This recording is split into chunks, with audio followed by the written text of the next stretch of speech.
चलिए आगे बढ़ते हैं और बात करते हैं श्रद्धा हत्याकांड की। दरअसल आज श्रद्धा हत्याकांड में सीबीआई जांच की मांग वाली याचिका पर दिल्ली हाईकोर्ट में सुनवाई होनी है। याचिकाकर्ता ने दलील दी कि जरूरी उपकरण और तकनीक के अभाव में दिल्ली पुलिस मामले की ठीक से जांच नहीं कर पाएगी। वहीं दूसरी तरफ दिल्ली पुलिस को आफ्ताब के पॉलीग्राफी टेस्ट की इजाजत साकेत कोर्ट से मिल गई है। बस आफ्ताब की रजामंदी का इंतजार किया जा रहा है। आफ्ताब की रिमांड भी आज खत्म हो रही है, जिसकी वजह से उसे आज कोर्ट में पेश किया जाना है। इसी दौरान दिल्ली पुलिस आफ्ताब से पॉलीग्राफी टेस्ट पर रजामंदी भी कोर्ट के सामने ले लेगी।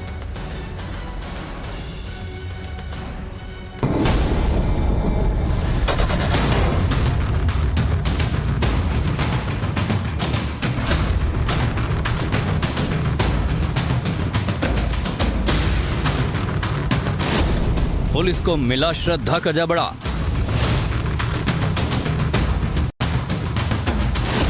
तालाब में श्रद्धा के सिर की तलाश।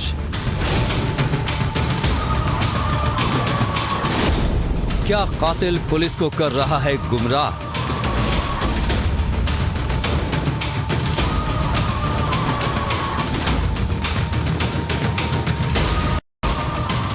बहुचर्चित श्रद्धा मर्डर केस की मिस्ट्री सुलझते नहीं सुलझ रही है। हर बीते दिनों के साथ केस उलझती ही जा रही है। हालांकि पुलिस सबूतों की तलाश में लगातार खाक छान रही है। पुलिस ने अब तक कई हड्डियां बरामद जरूर की हैं, लेकिन ये दावा नहीं किया जा सकता कि ये हड्डियां श्रद्धा की ही हैं।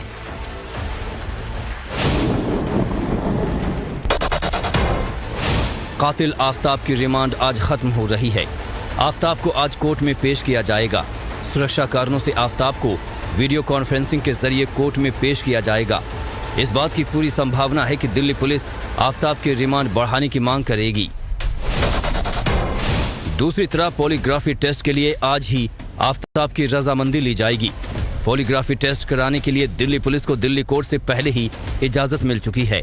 बताया जा रहा है कि पुलिस रोहिणी एफएसएल जाकर पॉलीग्राफी टेस्ट की प्रक्रिया को आगे बढ़ा सकती है। जांच के दौरान अब तक पुलिस बॉडी पार्ट्स मिले हैं, उसे फॉरेंसिक जांच के लिए भेजा गया है। दिल्ली पुलिस की टीम आज फिर मेहरौली के जंगल और तालाब में सबूत तलाश सकती है।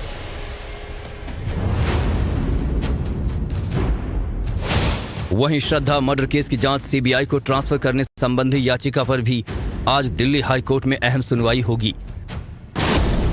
याचिकाकर्ता की दलील है कि श्रद्धा मर्डर केस 6 महीना पुराना है। दिल्ली पुलिस के पास वैज्ञानिक उपकरणों और एक्सपर्ट का अभाव है। ऐसे में दिल्ली पुलिस इस मामले में सही तरीके से जांच नहीं कर पाएगी, इसलिए इसकी जांच सीबीआई को सौंप देनी चाहिए। दिल्ली हाईकोर्ट के चीफ जस्टिस सतीश चंद्र शर्मा और जस्टिस सुब्रमण्यम प्रसाद की बेंच याचिका पर सुनवाई करेगी। दिल्ली पुलिस की टीम लगातार सबूत तलाशने में जुटी है। पुलिस को अब भी श्रद्धा के सिर, हाथ और बाकी हिस्सों की तलाश है। हालांकि इसी बीच पुलिस को बड़ी कामयाबी हासिल हुई है। बताया जा रहा है कि पुलिस को श्रद्धा वॉकर का जबड़ा और खोपड़ी का हिस्सा मिला है। कुछ दांत भी मिले हैं, साथ ही कई अन्य हड्डियां भी बरामद हुई हैं। बरामद जबड़ा श्रद्धा का है या नहीं, इसका पता लगाने के लिए दिल्ली पुलिस मुंबई डॉक्टरों से सलाह ले रही है। श्रद्धा के दांतों का मुंबई में रूट कैनाल हुआ था। सूत्रों के मुताबिक जो जबड़ा पुलिस को मिला है, उसके दांतों में भी कैप लगा हुआ है। दिल्ली पुलिस बरामद जबड़े, खोपड़ी और दांत को लैब भेजकर जांच कराएगी। पूछताछ में कातिल आफ्ताब ने खुलासा किया कि उसने श्रद्धा के सिर को मैदान गढ़ी इलाके के तालाब में फेंका था, लिहाजा तालाब खाली कराने की बात कही जा रही है। तालाब काफी लंबा चौड़ा है। तालाब की गहराई करीब 20 फीट है। ऐसे में तालाब से पानी निकालने में 20 से ज्यादा दिन लग सकते हैं। आफ्ताब न केवल कातिल है, बल्कि उसका दिमाग भी काफी शातिर है। वो बार बार पुलिस को गुमराह करने की कोशिश कर रहा है। हत्याकांड की कई कड़ियां अभी तक उलझी हुई हैं, जैसे श्रद्धा का सिर अभी तक नहीं मिला है। ऐसे में आफ्ताब से राज उगलवाने के लिए पुलिस ने नार्को टेस्ट की तैयारी कर ली है। हालांकि कातिल आफ्ताब का नार्को टेस्ट से पहले पॉलीग्राफ टेस्ट कराया जाएगा। उम्मीद है कि पॉलीग्राफी टेस्ट से कई राज सामने आ सकते हैं। ब्यूरो रिपोर्ट, टाइम्स नाउ नव भारत। बात उस केस की जिसने पूरे हिंदुस्तान को हिलाकर रख दिया है। आफताब का पॉलीग्राफी टेस्ट करवाने की मंजूरी मिल गई है। पहले आफताब का पॉलीग्राफी टेस्ट होगा, उसके बाद आफताब का नार्को टेस्ट किया जाएगा, जिस पर पूरे देश की निगाहें टिकी हुई हैं, क्योंकि इसी टेस्ट से श्रद्धा के कत्ल के राज खुलेंगे। नार्को टेस्ट कैसे होगा? क्या नार्को टेस्ट से आफताब बच भी सकता है? नार्को टेस्ट में आफताब से क्या सवाल पूछे जाएंगे? इस पर एक बेहद खास रिसर्च की है। एक्सपर्ट्स के साथ ये रिसर्च क्या कहती है, आप देखिए और समझिए हमारी इस रिपोर्ट के जरिए।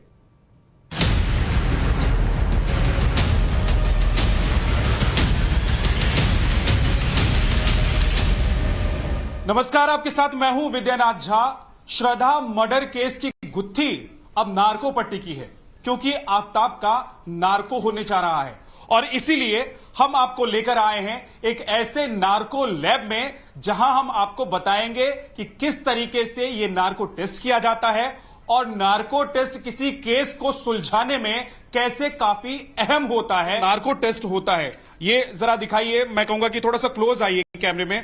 तो जो आरोपी होता है, जिससे सवाल जवाब करना होता है, उसको इस तरीके से लिटाया जाता है और उसके बाद ये प्रोसेस शुरू हो जाता है।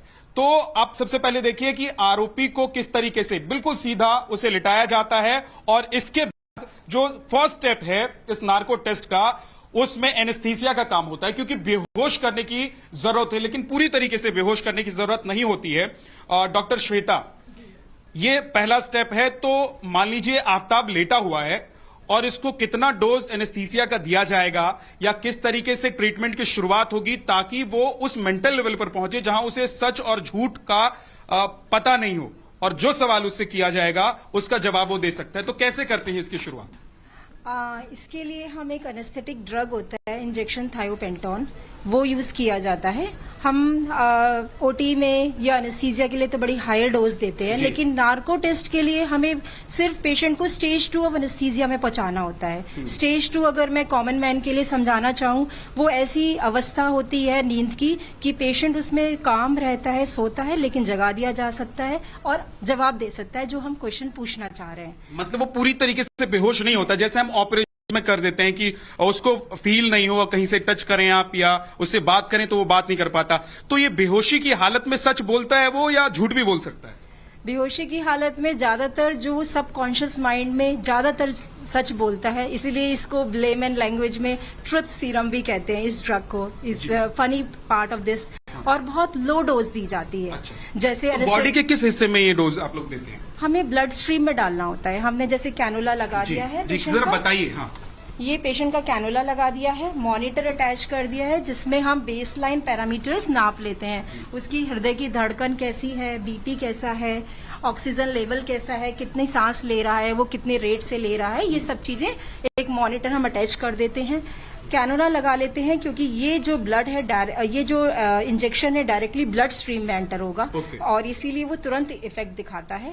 और अच्छा, मैं जरा एक बार दिखा देता हूं कि देखिए, जब एक बार एनेस्थीसिया दे दिया जाता है तो मॉनिटर होती है और वो मॉनिटर जो होता है उस पर हम क्या क्या देखते हैं, कौन कौन से पैरामीटर्स हैं बॉडी के जो इस पर हमें नजर रखनी होती है जब हम सवाल जवाब कर रहे होते हैं?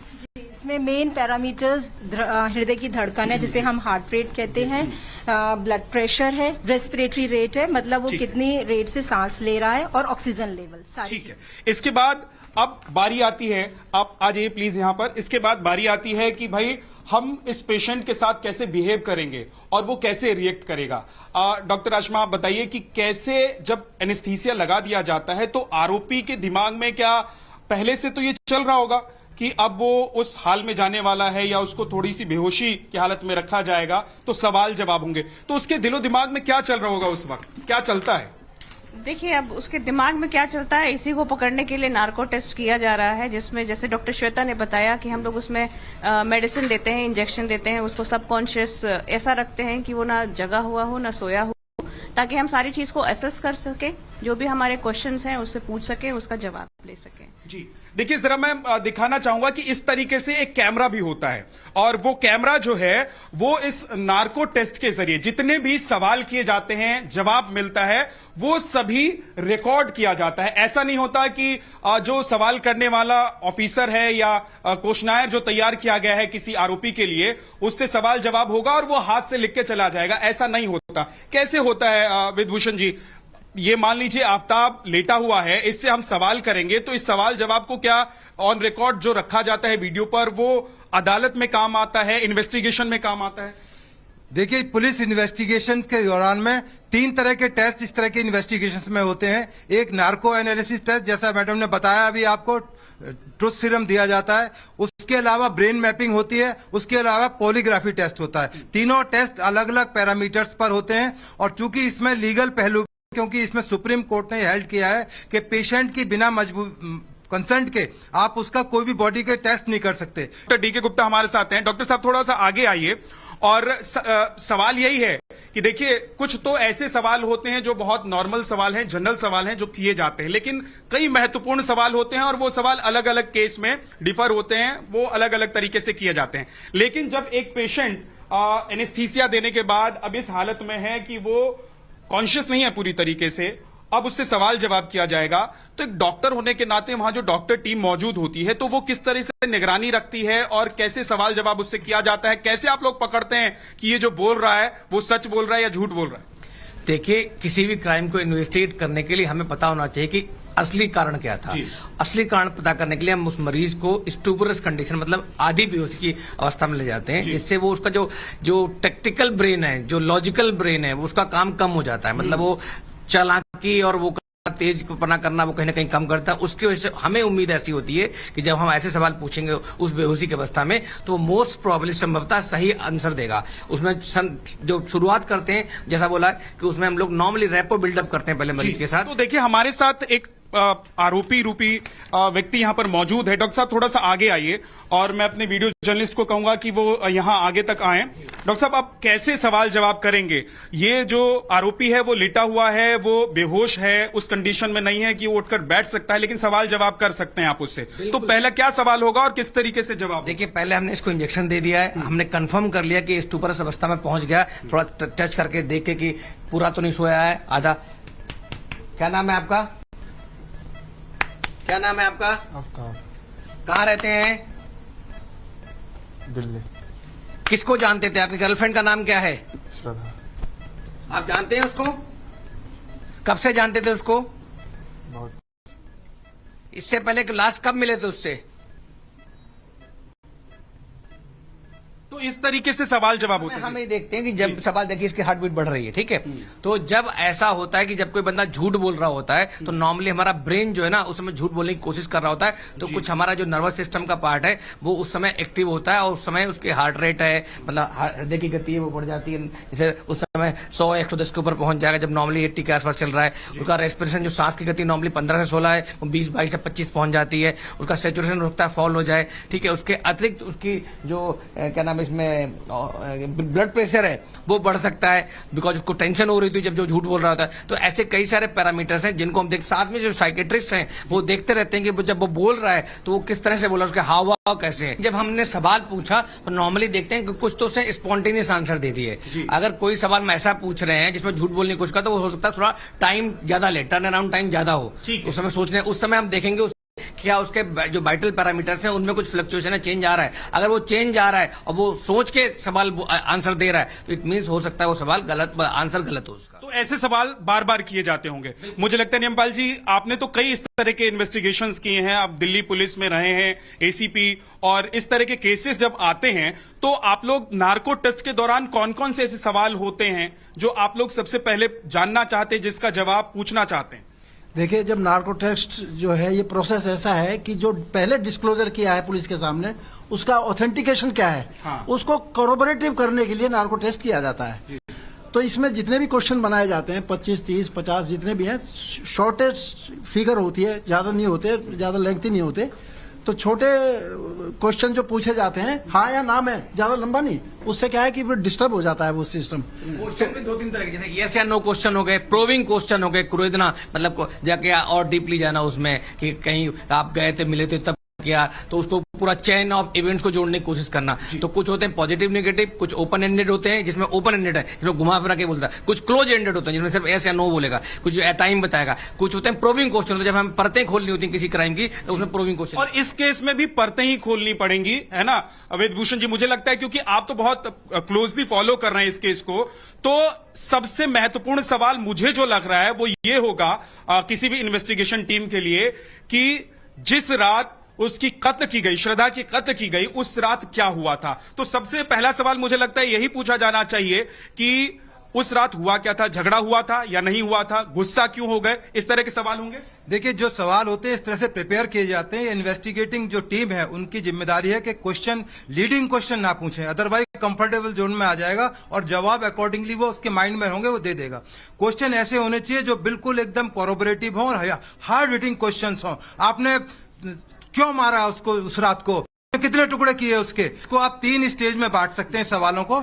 एक जो मर्डर से पहले के, जैसे उसका बॉम्बे में उसको झगड़ा हुआ, मारपीट हुई, वो थाने में गए तो आप सवाल करेंगे आपने पहले उस दिन रात को बॉम्बे में क्यों मारा था, आपको उसको अस्पताल में गए थे, डॉक्टर ने आपका राजीनामा करा दिया थाने के अंदर, आपने उस दिन आपको चोट लगी, आप अस्पताल में क्यों कराने गए थे, क्योंकि उस दिन उसको चोट लगी थी। तो एक तो था एक पार्ट जो मर्डर से पहले का था। दूसरा, मर्डर की प्लानिंग, आपने चाकू कहां से खरीदा, आपने फ्रिज कहां से खरीदा, आप इंस्टाग्राम का कैसे ऑपरेट करते थे, उसका आप उसके पैसे को कैसे निकालते रहते थे, उस रात को क्या हुआ था, एकदम अचानक क्वेश्चन है, उस रात को क्या हुआ, आपने क्यों मारा, ऐसा क्या झगड़ा हो गया कि 3 दिन 15 तारीख को आए, 18 तारीख को आपने उसका मर्डर कर दिया, क्या ऐसी बात थी? तो बताएगा जी मेरा इसके साथ में तालमेल ठीक नहीं था या इसके रिलेशन। उसके बाद मर्डर के बाद जो 30 नेक्स्ट क्वेश्चंस की सीरीज शुरू होती है, उसमें है कि उसके बाद तुरंत आपका क्या रिएक्शन था, व्हाट यू डिड। आप उसके फेस एक्सप्रेशन जो होता है, फेस तो इसका ऑलमोस्ट डेड हो चुका है।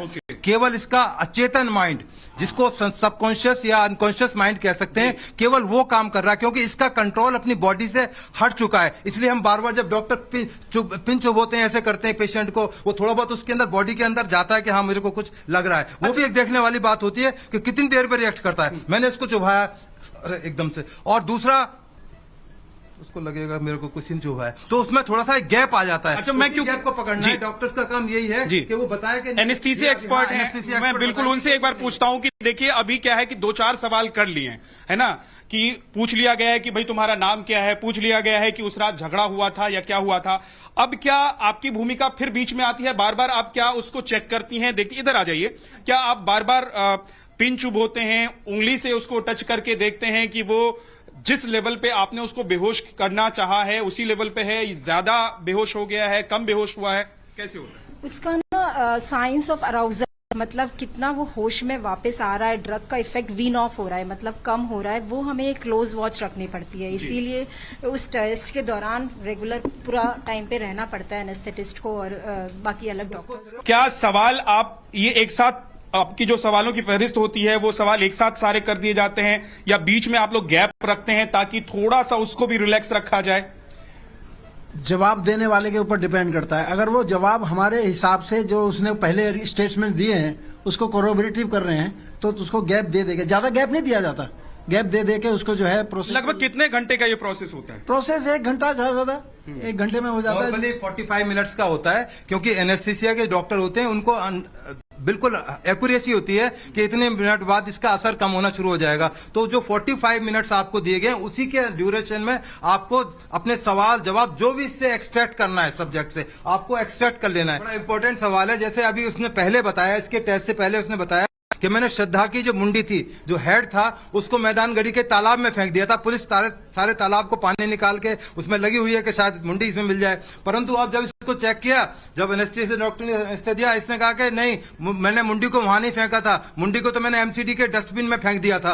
तो बिल्कुल डिफरेंट आ गया, जवाब ही दूसरा आ रहा है। वहां बोल रहा है कि मैंने पानी में फेंक दिया है, नदी तालाब में फेंक दिया है, वहां अब जवाब दे रहा है कि मैंने उसको एमसीडी के चलते ट्रक में फेंक दिया था। तो दोनों में कोरोबोरेशन होगी। अब इन्वेस्टिगेशन की जो डायरेक्शन है दूसरी दिशा में जा रही है, और पानी निकालने पे जो सारा सिस्टम लगा पड़ा था, पूरा सिस्टम, पूरा मीडिया लगा पड़ा था, कितना पानी निकला। मतलब आपके कहने का मतलब ये है कि नार्को टेस्ट से बहुत से ऐसे सवाल हैं जिसका लीड इन्वेस्टिगेशन मिलती है, इन्वेस्टिगेशन किस दिशा में जाना चाहिए। अभी ये कहा जा रहा है कि आफ्ताब जो है प्रूफ है, क्योंकि इसको अदालतें मानती हैं। अदालतें कम मानती हैं जब एक 27 एविडेंस एक्ट होता है, उसमें जो ये बोल रहा है इस दौरान में उससे कोई रिकवरी हो जाए। ये बोल दे कि मैंने जो चाकू था, जिस आरी से मैंने मारा था, वो मैंने फला जगह फला को दे ये या फला घर में छिपा रहा। यदि इसके तुरंत बाद वो रिकवरी हो गई तो ये जो सारी जो प्रक्रिया है इसकी 100% साइंटिफिक वैल्यू है। अदालत मानेगी, देश की सबसे बड़ी अदालत मानेगी, हम सब मानेंगे, क्योंकि ये सारा साइंटिफिक चीज है। इसमें कोई ऐसा कोलूजन या मिलावट वाली चीज नहीं है, बिल्कुल प्योर साइंस है।